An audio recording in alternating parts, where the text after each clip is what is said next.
بسم اللہ الرحمن الرحیم والعصر ان الانسان لفی خسر، انسان در حقیقت بڑے گھاٹے میں ہے۔ ان الانسان لفی خسر، لفظ ترجمہ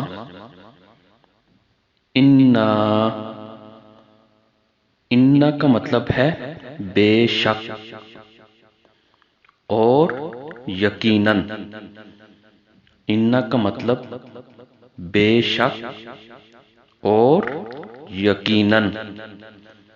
الانسان انسان یا آدمی، لفی لام تاکید کے لیے استعمال ہوا ہے۔